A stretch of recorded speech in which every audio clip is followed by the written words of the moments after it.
Hello and welcome to Oak Road Hatter, where I'm once again joined by Adam Driscoll as we dissect another win for Luton Town. This time we beat Wigan Athletic 1-0 at home, getting another win in our race to get promotion out of League One. But first of all, Adam, how are you doing? Yeah, good, thank you, mate. I didn't make the game on Tuesday night, but watched from home, and it was a difficult watch at times, and we'll get into that. But at this stage of the season, 3 points is crucial. However, it comes about. So yeah, I'm certainly not going to be too disappointed and upset with a third win in 4 games.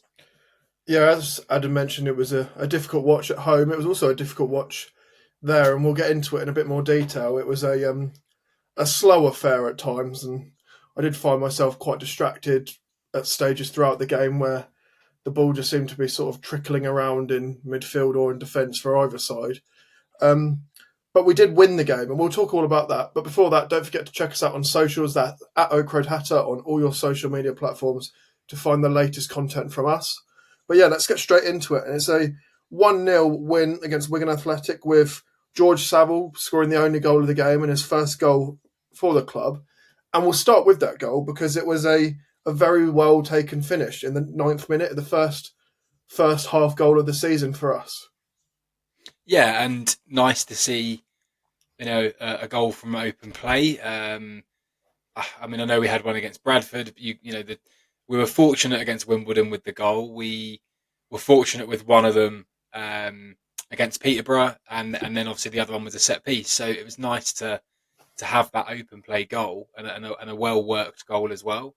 And then equally nice for it to happen, really early in the game. I mean, maybe it didn't quite settle us down, and we probably didn't see maybe that control and that kick on that we probably would have liked. But you go ahead early in the game, and it's always a nice thing to do. So yeah, really pleased to see that goal. Good goal, really good cross from Walsh, and I think sometimes me in particular, I've spoken a lot about Baptiste and Saville as the two, and it's not to forget that we have actually got some very other good central midfielders, and Walsh is one of them. I mean, technically, he's a really good footballer. Certainly not a League One footballer, and he's shown there with that left-footed cross, just what he can do as well, and that's his weaker foot. So, really well done to him, and then fair play to Saville as well for the anticipation and a really tidy finish. So yeah, really nice goal. And you talk about Walsh there, and I thought he was pretty impressive for large parts of the game, particularly the first half, where he seemed to be finding space all over the pitch and was looking to find teammates with a lot of looped passes, sort of over the top of a defender or around the side of a defender. And I thought he slotted into that midfield really well, which shouldn't come as a surprise because we have seen some impressive performances from him in the back end of last season and then sort of going into this season. But for me, I think that was one of his best performances in a side that was giving him few options in terms of runners for his passes as well, because we did feel quite static at times, and that's why I mentioned that it was quite a tedious, slow game, particularly the first half, where after that goal we didn't really do much, and it felt like a lot of those chances in the first half came from Wigan. Yeah, I mean, the first half, I thought the intensity and the tempo was there in patches, but for the most part, we were slow in possession. We we still lack a purpose in building attacks. How many times do we have centre halves sort of standing on the ball, waiting for a movement of some sort when they're trying to take the game further up the pitch? Countless times. And you're sort of sitting there going, well, if a better team comes to town and maybe presses us a little bit harder and forces us into long balls or they force our hand, then we're going to get found out a bit with that. So we really need to make sure we're not quite as passive on the ball. Um, but I mean, going back to Walsh, I mean he's like a little steam engine, isn't he? He's sort of everything everything sort of ticks around him, and like him and Jordan Clark, to be fair. And I thought he was decent. I mean, I think he got better as the game went on, but he showed what he can do. But we need to be quicker into him, and we need to be quicker when he's distributed it as well, because he is the one that does make us tick, and particularly did on Tuesday night. But it's the getting it to him, and what we do after it's been released by him that needs to be quicker, and needs to be at more of a tempo, really, when we think about the season. On all the games we've got to come. And it's something that we've seen similarly with when we've had Baptiste played in that midfield, where he's been picking up the ball or looking for a player to who's making a run for him, and everyone just seems to be stood there waiting for something. It's like they're waiting for someone to tell them to run. There seems to be a lack of anticipation, maybe, or players sort of running off other players, and I'm not sure why. Because I mean, similar players in terms of going forward to ones we've had before, and they're not inexperienced in that sense. I thought Ali was less effective playing in. He seemed to be playing in more of a front two with Jordan Clark playing slightly deeper. I thought he was less effective in that area because he couldn't cut inside off players, and I think he definitely improved when he moved out onto the left in the second half and could make those runs in behind. Yeah, I completely agree. I mean, I think Bloomfield alluded to it in the post-match press conference around the front two not really playing as a two in the first half, and that's something that he'd flagged and mentioned at half time. And he's right. It was, they were playing as a front two, but they definitely weren't playing as a pair, and clearly there's not that understanding yet, because Ali hasn't really played up there so far this season. And ironically, we've been saying he's not a left wing back, but he played better when he went to left wing back and when Nordas came on in the second half, which we'll come on to as well. But I mentioned around that kind of lack of purpose in building attacks, and I sat there at half time and the stats came up on the screen, and I saw 71% possession for us and zero clear cut chances. And I think that really says it all. It's you've got a lot of the ball, but what are you doing with it? What's going on ahead of the players, the centre halves or Walsh that have the ball? Like, what is going on, further up the pitch? And to me, there were quite a few sort of 1-2s in the middle that didn't really work. A few opportunities where there was chance to play the wing back down the line, but maybe that run wasn't seen or it wasn't timed correctly. So it's just, it's really about those connections and patterns of play that we're not quite seeing click yet. But I think the intent is there. So again, if you're going to win games when you're playing not great, then brilliant. But also, if you are seeing the potential in those patterns of play, then it's only really a matter of time before they do start to work, and you see, Lomvite getting the ball, and Kadua is already 10 yards down the line. And situations like that didn't really happen the other night, but I can see that happening, in the not too distant future as well. Yates was a player that was trying to make runs off defenders, but he didn't seem to be finding space of those runs, and quite often ended up in the wide areas where he's definitely far less effective. I couldn't think of a moment where he was found with the ball in the box, which is something we've discussed previously, that if he gets a chance in that penalty area, he probably will find the target. But I don't think we've actually seen him have a effort on target where he's got the ball in that area yet. Yeah, but for me, it comes back to the why is he having to run those channels when you've got two wing backs that should be in attack, should be way over the halfway line, and so that's where there's not quite that connectivity, that the wing backs go, I have trust in my three centre halves and Saville, because he's sort of an extension of the defenders in that holding role, so they should be able to be running those channels so that Yates doesn't need to, and so that he can be that poacher and that finisher in the box. So yeah, I mean, I think a lot of these things, things that we're not seeing connect yet, really do influence a lot of players on the pitch, and I think Yates is kind of a victim of that right now, in that he's doing a lot of the donkey work when he is the guy that you want to be, probably not straying too far away from the the penalty area, the penalty spot, at most times. One player who we did see improving and sort of getting back to what he does well was Jordan Clark, and I think that was because he was able to drop into that deeper role, pick up the ball and drive forward a bit more. He seemed to be beating a lot more players and then was able to drift into those wide positions and take players on. Yeah, and we've mentioned it a few times that for me, he's just really someone that doesn't come out of the team unless he's injured, because whether he is playing in that kind of AM role or whether he is dropping back and picking up the ball off of Walsh, um, he's just really crucial to what we want to do. I mean, not just because I had him down as player of the season, but I just think he's one of those players with that experience and that turn of pace and that flair. You just need him in the team. The thing we need at the moment as well is someone else like him that can equally play that AM role, so that you could potentially drop Clark back a little bit, but still not lose the flair and the creativity, further up the pitch as well. So yeah, I'm not sure that is his best position, but for me, he plays. Yeah, it's something we discussed obviously last night in the with Jamie and Lewis, sort of away from the podcast. You mentioned he was your player of the season prediction. Someone who's probably given him a good run for his money at the moment is Keeley in goal, because once again he was really exceptional. He made a couple of unbelievable saves. One at the Kenilworth Road end, where he managed to get a hand onto a shot that I think had been deflected as well and tip it over the bar.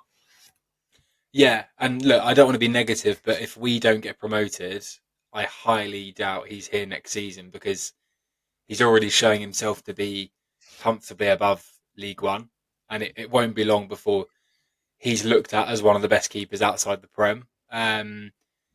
I mean, there was one iffy moment. I think he came for a cross, or I think it was a cross that he, sort of flapped at, didn't get, and I can't remember which player it was, but they sort of tapped it onto the crossbar when it looked harder to, well, it looked easier to score, didn't it? But he certainly redeemed himself, because I think there was probably, I think I counted watching it back, at least 4 saves in the first half alone where he stopped a goal.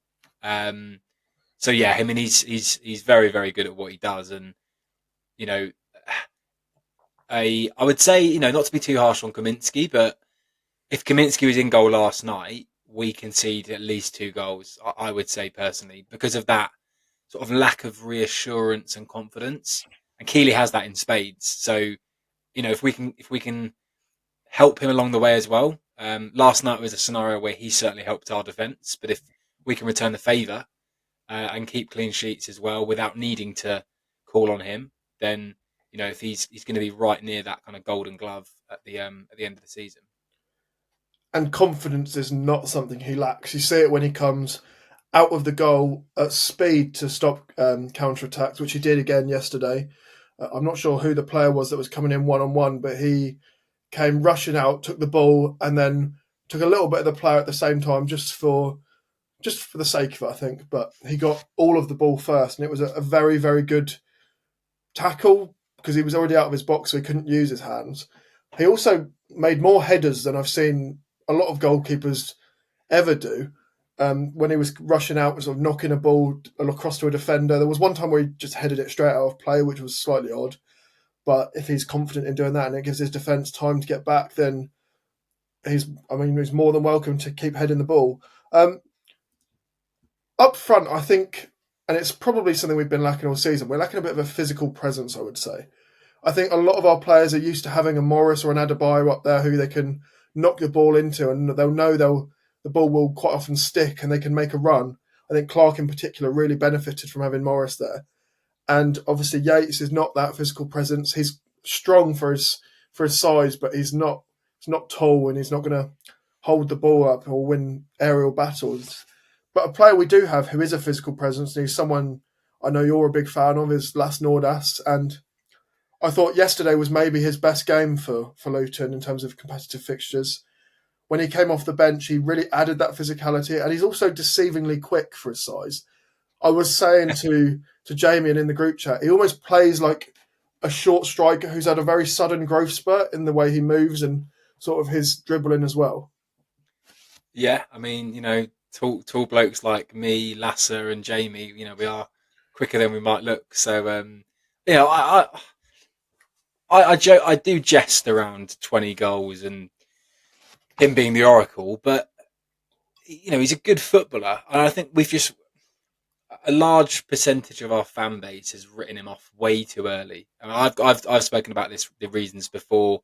He's still young. He's come over to a completely different country, different league, into a shit show last season. Let's be honest, and we expect him to pull up trees. And uh, you know, some strikers come over and they hit the ground running. Some don't, and they take time. And I just really don't think we can write him off.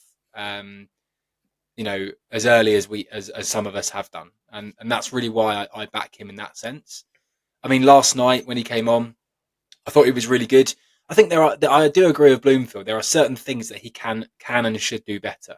You know, you mentioned about his physicality. I think he can be more physical, and and and really impose himself on defenders more than he does, and use that frame because he's a tall guy, but he's quite slight. But so there's opportunity there to pack on a bit of weight and really bulk up and use that or be a bit more physical. Um, I mean, he was insanely unlucky that left-footed shot that hit the post. Um, when you're a striker that maybe isn't quite in favour or in form, that's what happens. Could have gone inside of the post and gone in, and the game's done. And you may see him kick on, but it doesn't. And then he has an opportunity, basically on the goal line, where again that physicality that maybe he lacks slightly meant the centre half could head it over the bar, and you're sitting there waiting for the net to go because he's there. So I was impressed by the cameo and what he offered us and how it was different to what we'd seen first half. And I'm excited to see what we can get from him. So I'm hoping that cameo on Tuesday last night just really reiterates that he should be at least on the bench and that we can really start to see some more cameos because he will get a goal soon, and I'm confident that when he does, he'll get a few more. Obviously, for my sake, hopefully 19 more follows the first one. Yeah, I think he's a player that Luton fans want to do well. You can feel when he had that effort that hit the post yesterday. There was almost a disappointment for him that sort of went round the crowd. And Jamie said it was similar with the people next to him. He felt like everyone really wants him to score for his own confidence, and he did really well to create that chance where he hit the post. He sort of Cruyff turned in the midfield and drove his way up the pitch, sort of holding off players. He's pretty good with the ball at his feet, considering how sort of, and I don't mean any offence to yourself or Jamie, gangly he is in terms of his frame. Um, and that header as well that was sort of headed off the line by the defender, it was actually really unlucky. McGuinness did absolutely brilliantly to sort of angle his body and get the ball back when it looked like it was going over the line wide. Then obviously Nordas headed it, and Yates was actually sort of grappling with a player on the goal line. As Yates moved, the defender went with him. The ball pinged off the defender and went over the bar, and that's how it ended up going out for a corner. So it was unlucky from both him and from Yates, but I thought he did really well, and it's promising to see he seems to be improving every time he gets on the pitch. Yeah, absolutely. And I do want him to score, and I don't think he's someone we should be offloading. I think we need to add another striker, but it needs to complement Yates, Wells, and Nordas for me. That's how I'd be going at it, particularly for the first half of the season, because they all bring something slightly different. So yeah, I mean, I think he is a striker that needs to play up there with someone. So you need to play a two, or you need to have two wingers or wide forwards that are exactly that, not the wing backs. But I'm excited to see what we can get from him. And there's a case for should he start on Saturday against Cardiff. I mean, if Naki Wells isn't fit or not going to be in the squad, um, Cohen Bramall's minutes will probably be managed. So does Ali go back to left wing back, and do you bring Nordas in based on that performance and see what he can do from the start? I wouldn't be so against it, in all honesty. No, I'd also be quite keen to see him from the start, sort of taking that role, maybe alongside Yates up front, or if Wells is back, maybe alongside Wells. I actually think him and Wells would play well together with the runs that Wells makes off players, and maybe put Clark in behind the two of them, sort of driving forward and playing balls off them. Yeah, I mean, there's lots of things we can try, and I know everybody's really keen to have like a settled system, settled 11. I am as well, and I agree. But if there are certain things that we try to find that key, or to find that real kind of confirmed system, and certain players in certain roles, then I'm not that fussed about that. We use these early games in the season to find that, and if we win along the way by whatever means necessary, then so be it. We are finding ways of getting results, even without playing particularly well at the moment. The 3 wins we've had already, I don't think we've played exceptionally well for many extended periods in those games, bar the second half away at Peterborough. And when we can grind out results without playing well, it's a real positive, particularly given what we were doing last season and the season before, where we were not grinding out any points, even if we were playing well on the few occasions last season, and in the Premier League when we were playing well and just losing games late on. So it is a positive, and that opinion is shared by one of our hot takes, who says, I don't think we're as bad as people think we are. We aren't firing in goals left, right, and centre, but we are putting goals that count. We had a blip on Saturday, but that's against a Bradford side who's in a positive vein of form. And he is right there, because Bradford did pick up another win last night, beating Stockport, who are many people's tips for promotion, either via the playoffs or automatically as well. So it's quite clear that that Bradford side we lost to are actually clearly a very talented side, and will be there or thereabouts in the playoff hunt come the end of the season. Yeah, exactly. And I'm not going to repeat my rant from the other night, but there's two ways to look at it. It's do we accept and we take wins however they come right now, when you are building up what you want to do for the rest of the season, or do you demand a performance to go with it, and risk, or not risk, but are you looking for a performance or a result? I would hope that most Luton fans, given the last couple of years, are more demanding on wins than a performance at this stage of the season. Um, a good performance right now, and a point at home, or nothing, means nothing. Like, what we need to accumulate what we can while we're playing average, because that's going to be the deciding thing at the end of the season. And God forbid what happens if we actually click and start playing well and see those patterns of play come out. So at some point, I want to see the performances come, and improvements. But if we keep winning along the way, then we're going to be right up there, for the next few weeks and months. And in terms of sort of bringing players in and maybe seeing players go out, obviously after the game, Bloomfield was asked, do you think players need to go out before others come in? And he sort of jokingly said, you'll have to ask Gary, which for me probably indicates that there will be players go before we can recruit anyone. And that's not surprising given the size of our squad. We were going through it last night, and we probably have 3 starting 11s worth of players at the moment, if you include a few youth players in there as well. And that is an absolutely massive squad. I know some of them are obviously injured, but you'd likely see someone like Nakamba be sort of shipped out or released maybe once he's fit and can pass a medical elsewhere. Holmes, I think, is only playing at the moment because of Makosa's suspension, obviously. And Woodrow as well didn't come off the bench at all last night. So I wouldn't be surprised to see at least those 3 go. Yeah, I think so. I think most of us have an idea of who the players are that are fringe players that could be moved on. You've said Tom Holmes. Anderson was injured yesterday. Makoso suspended. So there's 2 players that come straight back in ahead of him. You've also got someone like Chigozie that they've sort of alluded to the pathway being there. And I'd rather that. I'd rather him be our 6th or 7th choice centre half than Holmes, if I'm honest. And I don't mean that with any disrespect, but what's the point in having an established pro as your 7th choice when he needs to move his career on and go and play somewhere else. So that's why I say that. I think you could probably say the same about Woodrow. I think we do want to and will bring in another forward, which then means that you've got Yates, Wells, Nordas, other players that can play there like Miliali. We don't know where Jacob Brown and Adebayo are, but they're still on the books at the club.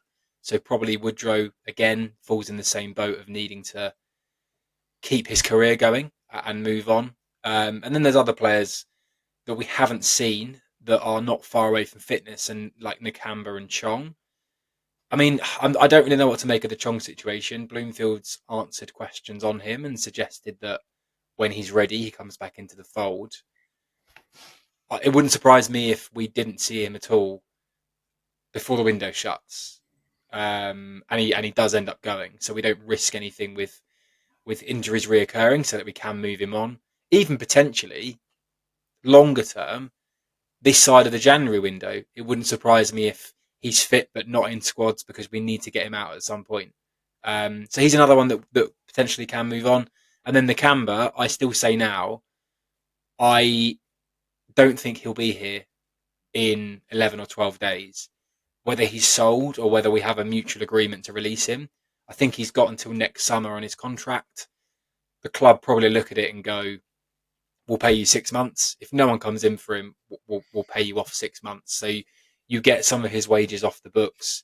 You open up a space because clearly he's not going to get a look in under Bloomfield. So we've mentioned there sort of four potential outgoings, which all of those would open up further spaces for us to bring people in as well. Someone who we might see back on the pitch soon is Mengi. Obviously, he's back in training this week, and he posted on his Instagram story today, great result for the team last night. Separately, I'm back on the grass and I'm back hungrier than ever. And if he does come back and prove that he is, as he says he is, hungrier than ever, he's a player that could really, really stand out in this division. If he slots into that defence, and I think he can play on the right of the back three or centrally in the back three, and could probably play on the left, although I wouldn't choose to have him there, and I know Lewis certainly wouldn't choose to have him there. But he's someone that could easily stand out in this division with what we saw of him in the Premier League in particular. I mean, if you've got a fully committed and fully fit Ted and Mengi in League One, I'm expecting clean sheets galore. And they are the probably two questions: can we get him fully fit and keep him fit, and can we get him fully engaged for the season?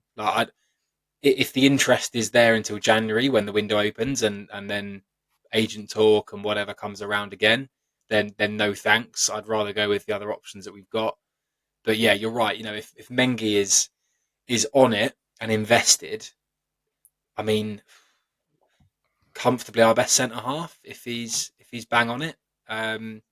So we'll have to watch this space and see when he comes back. But I don't think we'll see him probably too much before late September.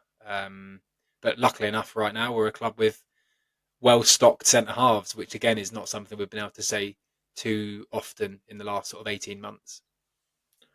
Yeah, we're going to talk about the visit of Cardiff City on Saturday after the break, but don't forget to let us know your thoughts on anything we've discussed in this first half, and we'd love to know your thoughts, particularly on the players you'd like to see leave the club, or any areas you still think we need to strengthen. So let us know in the comments if you're watching on YouTube, or if you're listening on Spotify, or let us know on social media. That's at Oak Road Hatter on all your social media platforms. But yeah, we're going to go to a quick break now, and when we get back, we'll be previewing the visit of Cardiff City.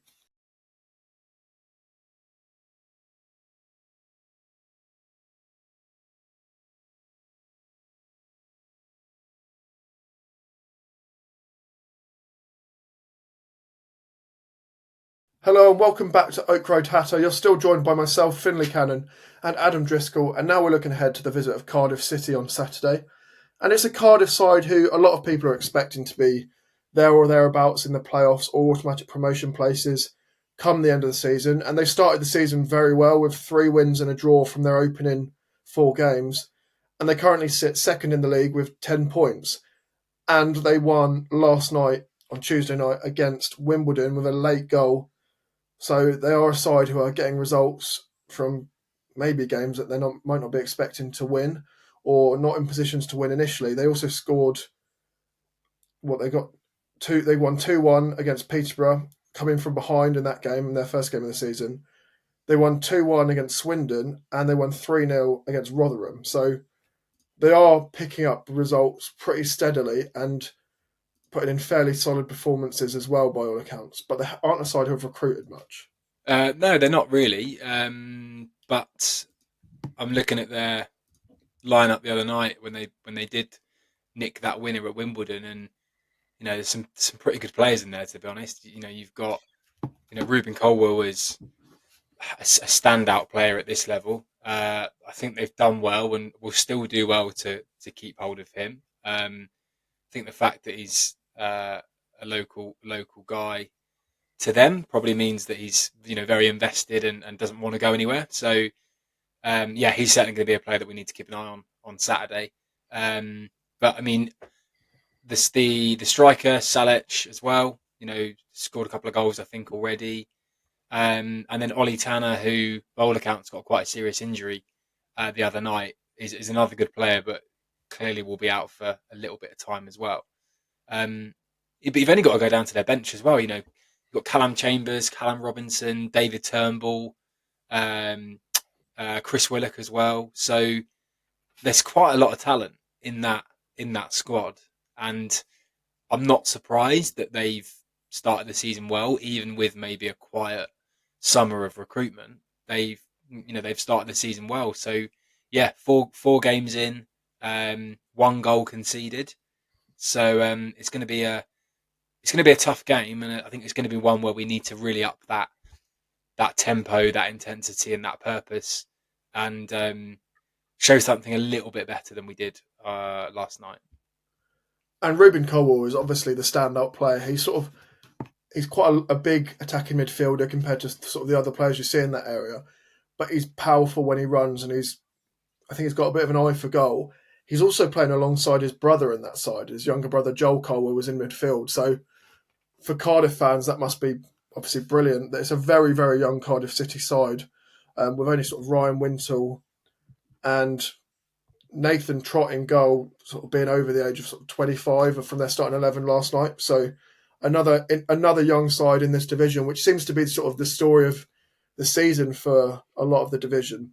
In goal, they've got Nathan Trott, who was a West Ham Academy graduate and is also Bermudan. Do you think if Wells was available, do you think there have ever been a game in this division, in the division before, where two Bermudans play against each other in League One? I wonder where you were going with that. I was like, I don't know another Bermudan, and then you said Wells, so that's fair. I wouldn't like to look up the stat without using some AI tool, but I would imagine that it probably is the first time that two Bermudans have come up against each other. Yeah, it's just a bit of an interesting thing I found looking at their side. There's nothing in particular of note of him apart from that he was at West Ham for me. But Salak is a pretty impressive striker.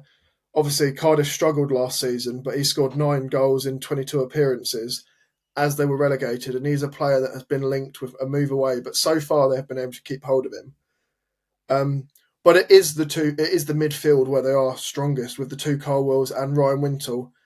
And then you look to the bench, and they've got, as you mentioned, they've got Willock, Chris Willock's a very good player. He's a competent player at championship level, I would say, and you'd expect if he can get a run in the side, he's someone that can do well at this level. And another player I wanted to note was David Turnbull, who has been at Cardiff for about 3 seasons now, and they signed him from Celtic, and he's a player with quite extensive Champions League experience for Celtic actually as well.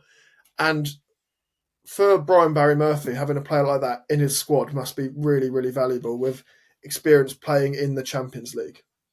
Yeah, definitely. I mean, the fact that he can't get in the team though, unless there's an injury or an underlying factor that we don't know about, but that again says quite a bit about the players they have got in midfield, and that two that started the other night and have started other games, I think. So yeah, to be able to lean on that experience off the bench is good for them. Obviously, we hope that that doesn't come in very handy on Saturday. But again, other players like Callum Chambers, Callum Robinson, they Cardiff so far have only scored 6 goals. We've scored 5. We would say we're probably not firing yet. I guess they would say the same. So they almost seem to be building this season up slowly on the foundation of defence, which I think we are as well. You'd have to say we are with 3 clean sheets out of 4. So I think got 2 really similar teams here, both expected to be right up there at the end of the season, and both seemingly going about the season's approach in a similar way as well. So yeah, should be a really intriguing game. Now I've talked about defence, it'll either be 0-0 or it'll be 3-3. Yeah, you mentioned the defensive record there, and they're also a side who seem to enjoy quite a lot of possession. And I think for us that'll be maybe the first time this season we come up against a side, apart from in the League Cup, who also wants to have control of the ball. I mean, away from home last night and against the Wimbledon side, who obviously don't have much possession, they had 67%. So that's pretty significant when you compare it to the other sides we've played against. And it will be interesting to see how we line up in the midfield to battle against that. I would probably expect Baptiste to come back in alongside Saville, given his sort of experience and sort of the quality he can bring into the side. Although I wouldn't be against Walsh playing as well, based on what we saw last night. But you'd think someone like Baptiste can come in and really offer something when he picks up the ball. Yeah, I mean, if we assume that Clark will play, just for that kind of creativity and that push on from midfield, then even if you play the 3-5-2, yeah, you've got 2 others. Saville seems like he's not going to be a player that gets dropped that much, so you probably expect to see Baptiste and Walsh getting rotated a fair bit. And I would agree. I would look at that game and probably want that physicality in midfield as opposed to the tenacity of Walsh, which is really harsh to say because we've just sat here and said how good he was as the game went on the other night. So it's a really tough call. But if I want the physicality in midfield to take away from Ruben Colwell, someone like that, then I think you're more likely to get that through Baptiste. So I don't expect loads of changes, but I think there's a fair argument for Baptiste to come back in on Saturday.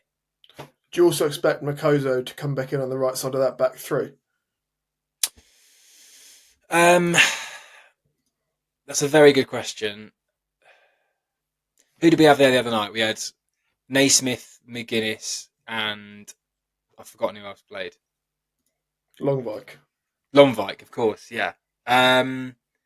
Yeah, I think maybe I wouldn't be surprised if we saw Longvik drop back to the bench and Makoso come in for him. But then equally, he's made a mistake with essentially knocking the teeth out of that Peterborough guy. And do you bring him straight back in off the back of a silly mistake where he's lost his place? There's probably an argument to be made there that you don't, and you make him fight to get it back. So, yeah, I don't know what will happen. If it was me and I was making the call right now, I would probably keep Longvik off the back of a clean sheet and trying to build that confidence and make Makoso earn that place back. I also wouldn't be surprised if we saw Longvik shift to that right wing back position and Makoto go into the right centre back, because I thought Longvik actually played very well on the right wing back position in the second half against Peterborough, and maybe having him there allows Ali to push forward and have a bit more freedom on the left hand side as well. Yeah, I mean, I thought Kadua was pretty good as the game progressed as well, and there were certain times where he really did get down the pitch, but maybe just lacked that decision or that confidence. So I don't really want to see him get pulled out of that position straight away when you've got Walters and Jones that are injured, and when they are fit, they probably come in ahead of him. For me right now, I would keep Kadua at right wing back, which then leans more to, is your right centre half going to be Longvik or Makoso? That's probably more the decision that I'm thinking. But again, like we could see exactly what you said. We could see Kadua with his lack of senior minutes drop to the bench and maybe come off the bench for impact as well.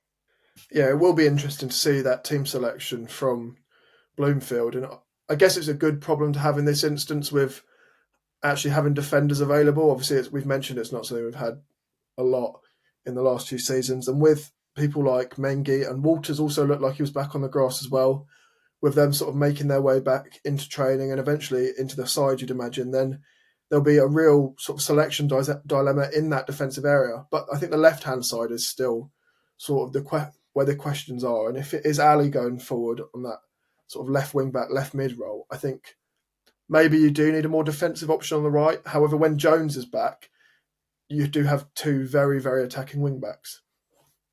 Yeah, and we'll have selection dilemmas as other players come back, and that's what we all kind of wanted. Like, I don't really think we expected to have Jones and Walters both injured in the opening month of the season.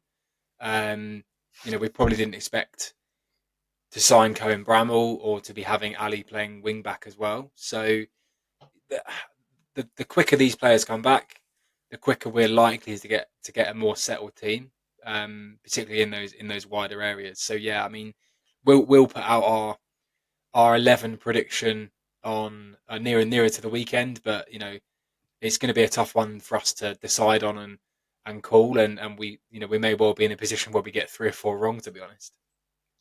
Yeah, and we're going to go for some score predictions now. So I'm going to let you start this time.